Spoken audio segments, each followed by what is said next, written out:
Halo sahabat sekalian, gimana kabarnya hari ini? Semoga dalam kondisi sehat. Sudah lama saya tidak membuat video. Pada kesempatan kali ini saya akan membuat kembali beberapa topik-topik terkait dengan CSR, utamanya bagaimana CSR di masa pandemi COVID-19 atau di era new normal sekarang ini. Ketika kita bahas terkait dengan CSR yang berkembang pada hari ini, pada dasarnya saya sendiri juga di beberapa bulan terakhir dengan beberapa klien saya banyak menemui tantangan, tetapi tentu tetap ada suatu peluang yang bisa kita maksimalkan dalam create suatu program yang lebih bermanfaat dan juga tetap bisa direalisasikan. Tetapi paling tidak dari beberapa hal yang perlu dilakukan oleh praktisi atau pelaksana CSR pada hari ini adalah bagaimana kemudian melakukan suatu proses redesign terkait dengan program-program CSR. Redesign artinya kita tidak harus merubah secara keseluruhan dari program-program yang sudah kita rencanakan atau mungkin sedikit tertunda di tahun 2020 kemarin, tetapi ada beberapa hal yang bisa kita lakukan. Yang pertama adalah bagaimana kita menetapkan terkait dengan prioritas program.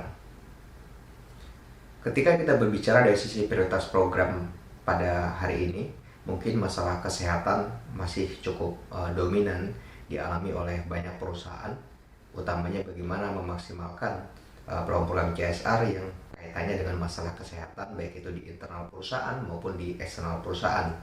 Nah, di sisi yang lain, prioritas-prioritas program ini kemudian harus juga ditujukan dan membawa kebermanfaatan bagi kedua belah pihak. Jadi tidak hanya manfaat CSR itu hanya dirasakan oleh pihak eksternal saja, baik itu misalnya masyarakat ataupun mungkin publik yang lebih luas, tetapi juga program CSR yang direncanakan tersebut juga harus bisa membawa manfaat kepada internal kita. Nah, ada beberapa case yang menarik yang kemarin saya temukan, salah satunya misalnya di Action Indonesia, adalah bagaimana mereka kemudian mendorong program CSR mereka dengan menyediakan fasilitas layanan Grab dan taksi Bluebird kepada karyawan mereka. Nah, ini pada dasarnya ini juga sebagai suatu bentuk upaya bagaimana perusahaan kemudian menjamin internal mereka tetap bisa bekerja ya di kantor dengan perasaan yang lebih aman, karena bagaimanapun penularan di transportasi itu bisa saja terjadi, sehingga ini juga perlu bisa dijadikan sebagai contoh program yang dilakukan kepada internal mereka sendiri. Nah, selain menetapkan dari sisi prioritas program tersebut, ada hal lain yang juga mungkin kita bisa perhatikan adalah penentuan dari sisi tujuannya. Tujuan program CSR ini bisa kita buat dalam dua skenario, yaitu program CSR yang tujuannya adalah jangka pendek dan juga untuk program-program yang tujuannya jangka panjang. Apa yang dilakukan oleh Action Indonesia tadi itu saya lihat sebagai suatu tujuan yang berorientasinya kepada jangka pendek.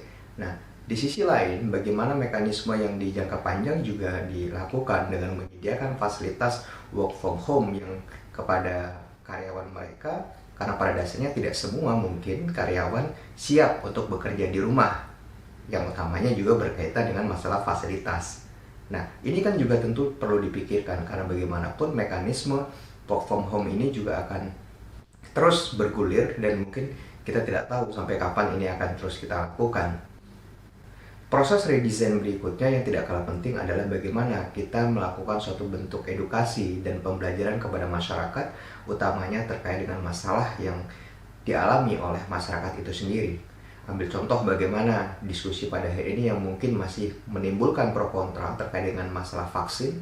Mungkin bagi perusahaan bisa mendorong proses pembelajaran kepada masyarakat terkait dengan mekanisme vaksin ini seperti apa, atau mungkin edukasi lebih luas terkait dengan masalah vaksinasi tersebut. Nah, hal-hal seperti ini sebenarnya mungkin kita lihat sebagai suatu hal yang paling sederhana, tetapi pada dasarnya ini juga bisa membawa dampak yang luar biasa. Karena bagaimanapun ketika misalnya ada suatu bentuk penolakan dan sebagainya, utamanya berkaitan dengan masalah vaksin tadi, bisa jadi karena faktor pengetahuan. Nah, sehingga di sini juga perusahaan bisa mengambil peran untuk mendorong proses pembelajaran kepada masyarakat tersebut melalui program edukasi lebih edukatif dan juga inspiratif kepada semua pihak. Nah, di sini sehingga penting bagi perusahaan untuk melakukan suatu proses edukasi dan pembelajaran kepada masyarakat, utamanya berkaitan dengan hal vaksin tadi. Saya kira mungkin ada banyak yang bisa dilakukan oleh perusahaan, karena bagaimanapun proses edukasi dan pembelajaran pada hari ini pada dasarnya menimbulkan suatu peluang dan tantangan baru. Tetapi ketika kita berdiskusi terkait dengan masalah sosial yang terjadi di era new normal ini, semuanya tentu tidak berkaitan dengan masalah tantangan. Kita pun bisa menjadikannya itu menjadi suatu peluang. Peluangnya dari mana kita bisa lihat? Kita sadari atau tidak, pada dasarnya hari ini kalau misalnya kita lihat bagaimana stakeholder eksternal kita, ini ada suatu proses bahu-membahu atau gotong royong dalam menyelesaikan masalah COVID-19 ini. Nah, sehingga ketika kita mendorong program-program CSR yang juga berkaitan dengan masalah tersebut, saya kira partisipasi yang muncul ini bisa jauh lebih besar dibandingkan dengan program-program kesehatan sebelumnya di era pandemi COVID-19 ini.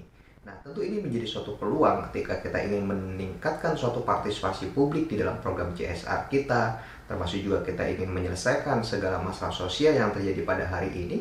Saya kira hari ini adalah suatu momentum yang bisa kita manfaatkan, bagaimana kita bisa berkolaborasi dengan stakeholder kita bersama-sama saling membahu-membahu dalam menyelesaikan masalah COVID-19 ini. Saya kira itu ada beberapa hal yang bisa kita lakukan dalam meredesain suatu program CSR di era new normal sekarang ini.